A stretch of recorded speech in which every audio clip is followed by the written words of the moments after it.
Hi friends, எல்லாரும் எப்படி இருக்கீங்க? ரொம்ப நாளாச்சு daily travel video, cab driver vlog போட்டு. ஓகே, டெய்லி போயிட்டு தான் இருக்கேன். ஆனால் சரியாக எடிட் பண்ணிட்டு போடுறதுக்கு டைம் கிடைக்க மாட்டேங்குது. அதே மாதிரி திருவிழாலாம் நல்லா முடிச்சுட்டு வைப்பில் வந்திருக்கேன். ஓகே, இன்னைக்கு வந்துட்டு காலையில் நான் 9 மணிக்கு என்னோட டேவை ஸ்டார்ட் பண்ணேன்.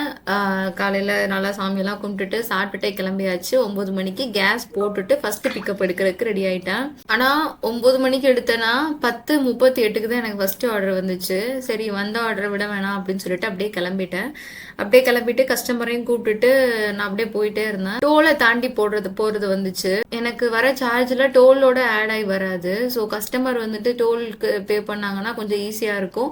ஆனால் சில கஸ்டமர் அக்செப்ட் பண்ணிக்க மாட்டாங்க. அதனால டோலுக்கு நான் மேக்ஸிமம் போட்டுருவேன்.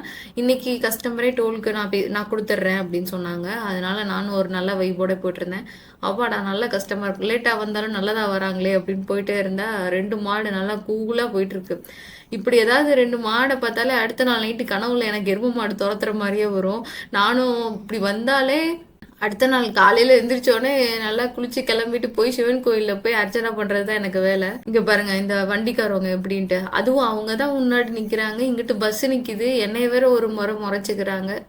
சரி, என்ன பண்றது? போப்பா போப்பா, டைம் இல்லைப்பா, கஸ்டமர் வேறு இருக்காங்கப்பா அப்படின்னு நான் மனசில் நினச்சிட்டு இருந்தேன்.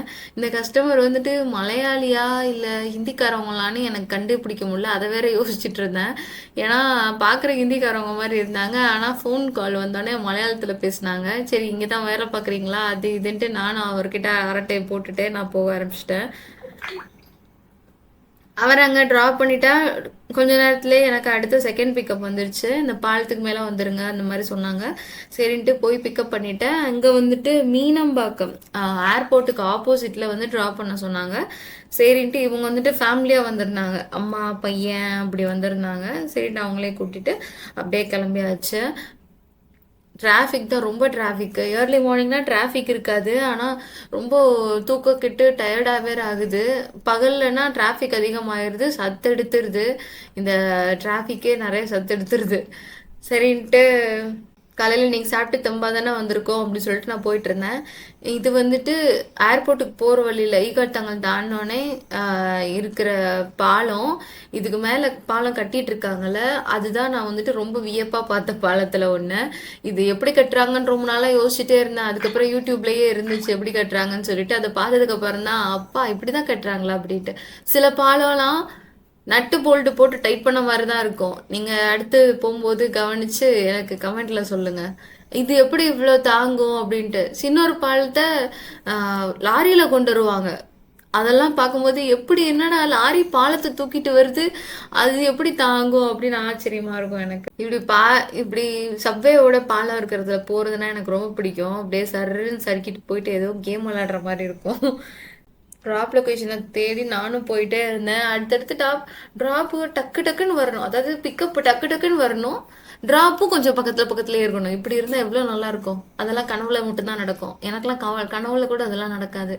அவங்கள அங்கே ட்ராப் பண்ணிவிட்டு நான் ஒரு வீட்டுக்கு முன்னாடி கொஞ்சம் வெயிட் பண்ணிகிட்டு இருந்தேன். பார்த்தா ஒரு கார் வந்துச்சு. கரெக்டாக எங்கள் வண்டிக்கு பக்கத்துலேயே வந்து நின்னாங்க. இடிச்சிருவாங்களோன்னு பயத்தை வேற காட்டிட்டாங்க, சாவு பயத்தை காட்டிட்டாங்க அப்புறமா அப்படின்ற மாதிரி தான் இருக்கும்.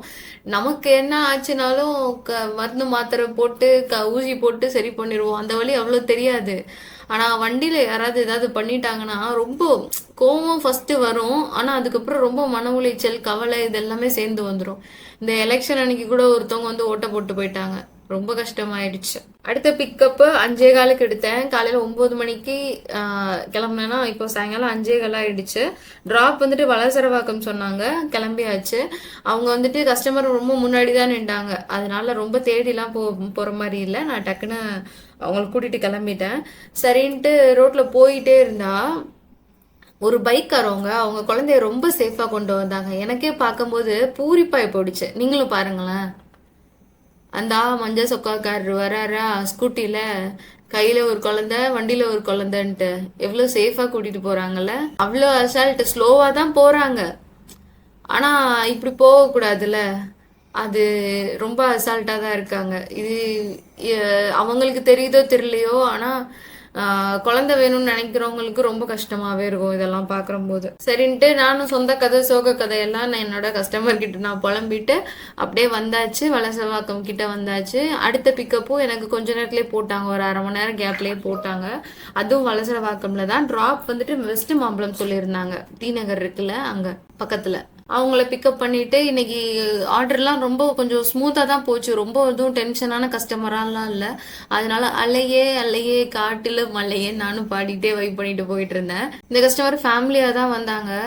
ஃபேமிலியாக வந்துட்டு கரெக்டாக அவங்களுக்கு ஏஜ் கூட தான் சொல்லக்கூடாது தான், இருந்தாலும் சொல்கிறேன். அவங்க படிக்கட்டு விட்டு இறங்கின உடனே கார்ல தான் காலை வைக்கணும்னு நினைப்பாங்க போல. அது சில கஸ்டமர் இப்படிதான் பண்றாங்க. இவங்க கூட ஏஜ் கூட சரின்ட்டு விட்டுறலாம். நிறைய பேர் அப்படிதான் பண்ணுவாங்க. எங்க இருக்கிறவங்க கூட அப்படிதான் பண்ணுவாங்க. ஒரு 2 ஸ்டெப்பு கீழே இறங்கி கொஞ்சம் முன்னாடியோ பின்னாடியோ வரமாட்டாங்க. கரெக்டா அவங்க வீட்டு படிக்கட்டை விட்டு இறங்கி கார்ல தான் காலை வைக்கணும்னு நினைப்பாங்க. அடுத்து அவங்களே ட்ராப் பண்ணியாச்சு. அடுத்ததா ஒரு ஃபேமிலி கப்பிள்ஸ் வந்தாங்க. கப்பிள்ஸ் அவங்க குழந்தைங்களோட வந்திருந்தாங்க. A to B drop. அவங்களே போய் ஜாலியாக ட்ராப் பண்ணிட்டேன். அடுத்து A to B கிட்டே இருந்தே ஒரு பிக்கப் இருந்தது. அது வந்துட்டு செந்தூர்புரம் கிட்ட, எங்கன்னா காட்டுப்பாக்கம் கிட்ட வந்துட்டு ட்ராப் சொல்லியிருந்தாங்க. சரின்னு அவங்களோட போயிட்டு இப்போ மணி 10 கிட்ட ஆக போகுது. அதனால சரி 10 மணியோட முடிச்சுக்கலாம் இன்னைக்கான ஒர்க்கை அப்படின்னு நினச்சிட்டே இருந்தேன். 9 மணிக்கு கிளம்புனோம். அங்கே போகிறதுக்கே 1 மணி நேரம் கிட்ட ஆயிடுச்சு. அதனால அவங்கள ட்ராப் பண்ணிட்டு அப்படியே வீட்டு பக்கம் போயாச்சு. இன்னைக்கான நாள் கொஞ்சம் சிறப்பாக முடிஞ்சுது. அந்த பைக்குக்காரவங்க குழந்தைய வச்சுட்டு வந்தாங்கல்ல, அது மட்டும் தான் கொஞ்சம் டென்ஷனாக இருந்தது. மற்றபடி இன்னைக்கு ஓவரால் சூப்பர். மூவி ரிவ்யூஸ்லாம் போட்டுட்ருக்கேன்ல, மூவியோட எக்ஸ்ப்ளனேஷன்லாம் போட்டுட்ருக்கேன்ல, அது எப்படி இருக்குன்னு சொல்லிட்டு கமெண்ட்டில் சொல்லுங்கள். அதே மாதிரி நிறைய பேர் பார்க்குறீங்க, சப்ஸ்கிரைப் பண்ணாமல் பார்க்குறீங்க. அதனால் சப்ஸ்கிரைப் பண்ணிவிட்டு ஒரு லைக் பண்ணிவிட்டு பாருங்கள். இந்த வீடியோவை பார்த்துட்டு சப்ஸ்கிரைப் பண்ணாதவங்களும் சப்ஸ்கிரைப் பண்ணிக்கோங்க. அடுத்த வீடியோவில் பார்ப்போம். பாய் ஃப்ரெண்ட்ஸ், போகலாம்.